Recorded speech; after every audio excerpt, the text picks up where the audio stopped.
G'day, you're listening to Shorewalker On Reports, a podcast about creating better public reports. We talk with experts about how to create these documents that explain complex issues to a wide audience. You may be in government, in a non-government organisation, or in a business, but if you create public reports, this podcast may be for you. The podcast comes from Australian editorial consulting firm Shorewalker DMS, which helps organisations to make reports better.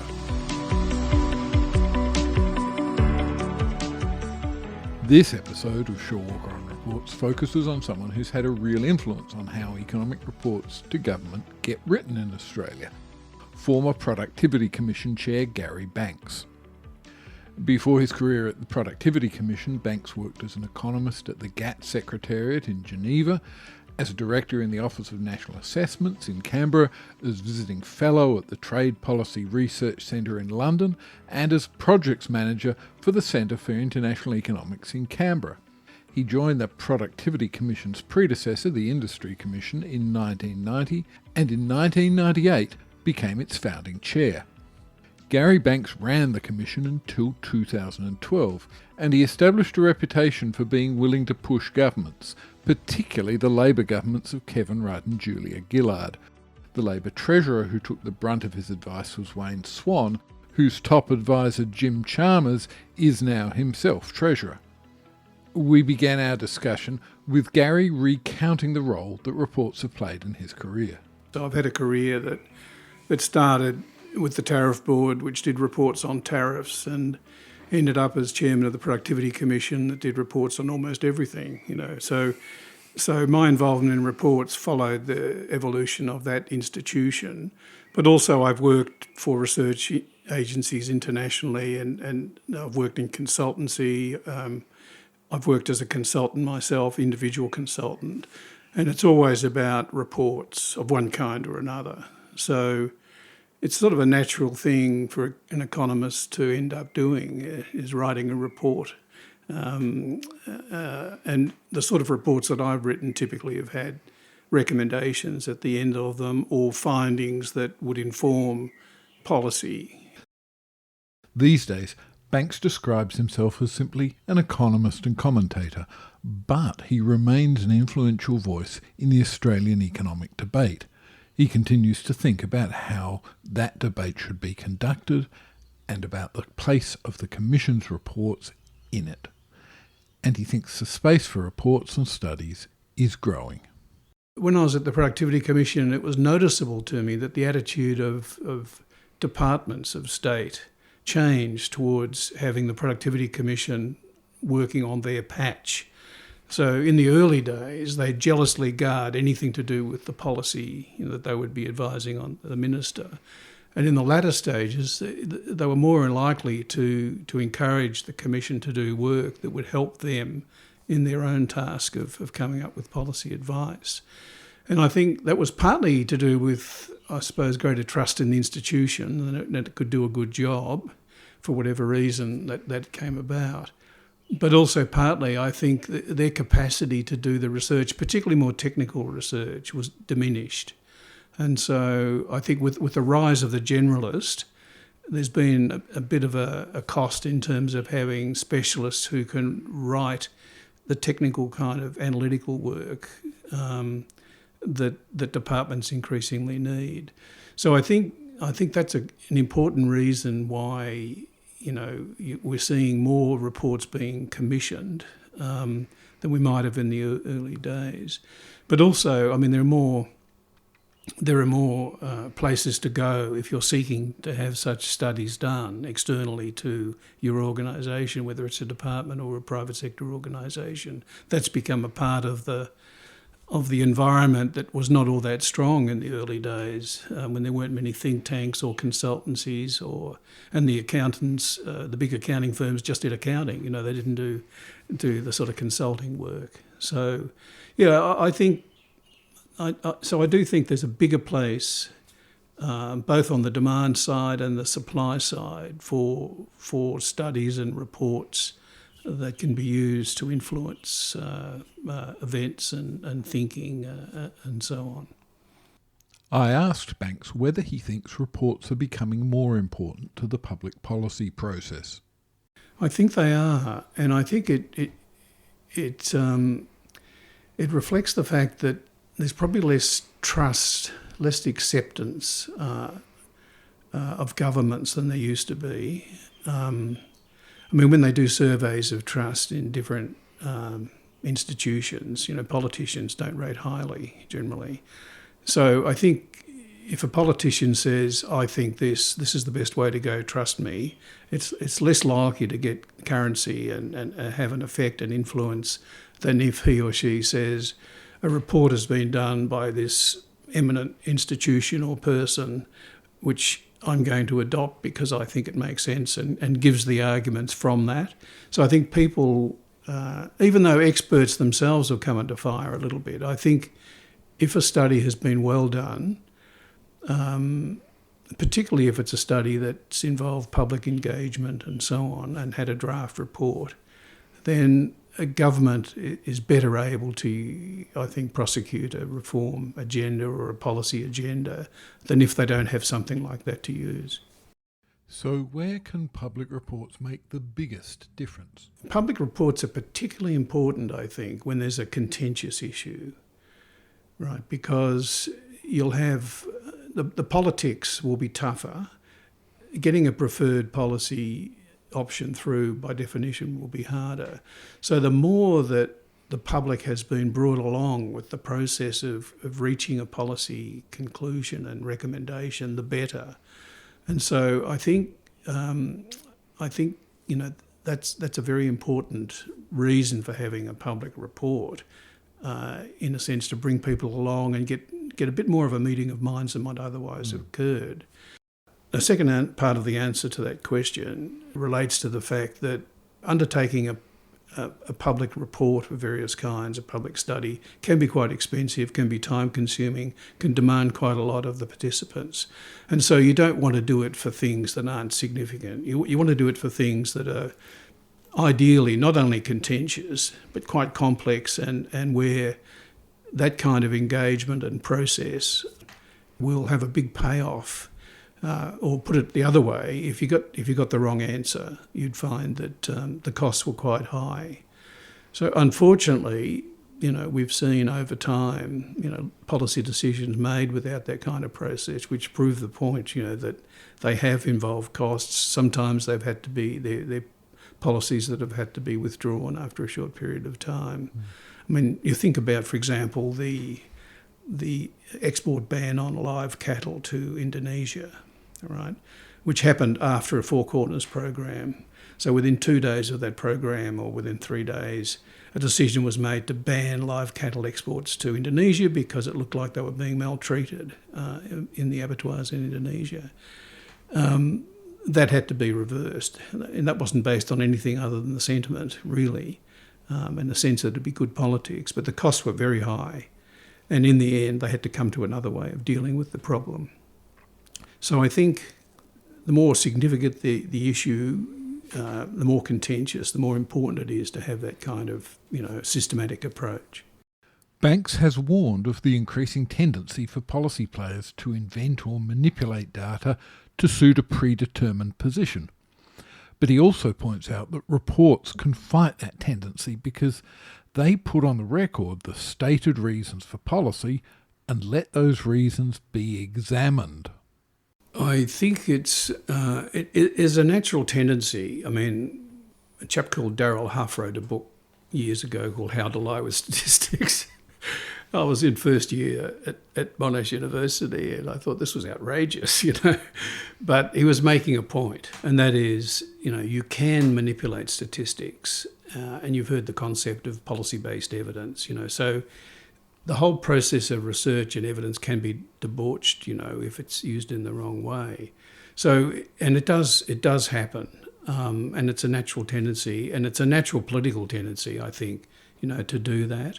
And another reason for having studies that are public is that a study, if it's done well, will show the bigger picture based on the broader data, so that if for example, a minister or a senior executive in a company or whatever chooses to cherry pick and manipulate the data, the evidence is there, and journalists and others can go to that, or others who have a different view can go to that and use it.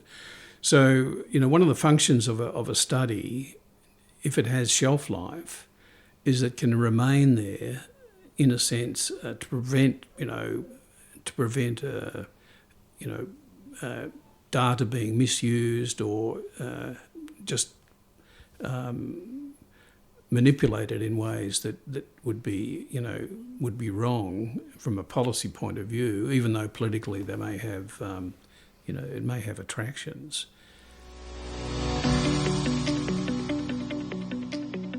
By now you may think that Gary Banks has been pretty motivated to seek good public policy outcomes. So where does that motivation come from? It probably comes from being trained as an economist, I think, or at least in the era that I was trained, and reading books that are essentially about public policy and how you get good public policy and why good public policy matters. So, economists are really, in a sense, optimisers, and they're people who think about costs and benefits and trying to get the best outcomes. There's an old word, utility, which is not used anymore, but it's about maximising, the well-being of the community. And so I think that kind of training, leads you in that direction. And then I've always worked for institutions whose job it was to really promote the public interest. We never talked about it in exactly those terms, but that's really what its job was. And in that role, you just see that there are so many forces that are favouring private interests or certain special interests that, having some people working on the public interest is a pretty good thing to do, And it's interesting that the people I worked with had that sort of view as well. So, so I think you're right. I have been, I don't use the term passionate about myself, but it's been a particular interest of mine, to try to push the case for better public policy, throughout my life. And I've had some successes and some failures, but, that's the way it goes. I'm pleased that you're doing this project, actually, David, because I think, as I said earlier, there's a greater need for well-produced reports that can inform decisions than ever. And I think we're in a world where, rushing to judgment, being under pressure to come up with an answer quickly is ever present. And so opportunities to do something, to give a bit more thought, to write something out at length, and to build credibility for a strategic or policy decision, I think are really, really important, as important as ever. And that in turn means that doing that well, understanding how to do a good job, is really important. It's probably as important as ever as well. In fact, in some ways, people may be less inclined or less trained than they used to be to work in that way, because I think technology these days is more about Zoom meetings than it is necessarily about analysis and writing and building the evidence base for things. I wondered whether the rise of the internet has given reports more value by making them more accessible, and with search engines potentially extending their lifespan. Yeah, I think that would have to be the case. I mean, for a start, anyone who's doing work in an area that's relevant to that report will easily find the report. Even if they didn't know it existed, it will pop up in a Google search. So just recently, I'm doing something on doing some work on Whitlam's creation of the Industries Assistance Commission, right? So I look up Whitlam/IAC, and up comes a number of nice things that have been done, including PhD theses that have been written in that. So I think there's no doubt that the internet has just increased the power of a report. It's not gathering dust in the National Library alone. It's available to anybody who has an interest in, as long as it's on a server somewhere. And it's amazing how many servers these things end up being on. So I do think that is that is important. And the search engines now are so much more refined than they used to be, that things can be tracked down. It also means that just physically, you don't have the burden of a big heavy report, to lug around with you. You can go from, in the days when you could fly freely from Melbourne to Brisbane, you could take your laptop and there was the whole world of reports available to you anytime you wanted them. So that's fantastic, I think. So far, we had talked about public sector reports. What was the difference in approach that banks took when working with private sector clients?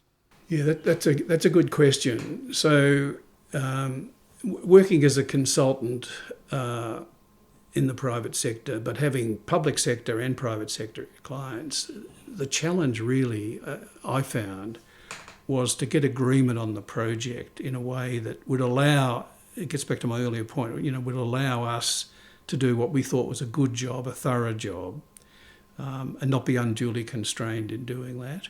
And sometimes it was a matter of convincing the client that this was worth doing and it would be in the client's longer term interest to have a proper job rather than the one that was seen as being too self-serving to the client. So that issue of having a client who had specific needs was probably the differentiating factor between the work I did in the private sector and what I did when I was working for the Commission, where if we thought of a client, it was obviously the Treasurer and the government, but more broadly it was, society at large or the citizenry, who were doing the report for, or the Parliament, I suppose, which is a different thing. And provided you got the report specifications to your liking early on, that was okay. I think in the private sector, it's much more challenging to manoeuvre yourself to have enough, enough scope to do what you think needs to be done and keep the client on side. That can be but that's part of the skill, I think, of people working in that area, that you deliver a product that the client likes, but it might be a slightly different product than the one they thought they were going to get when the process started.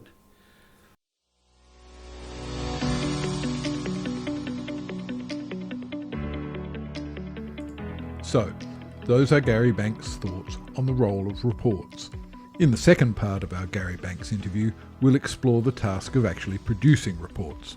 In the meantime, can I make this request?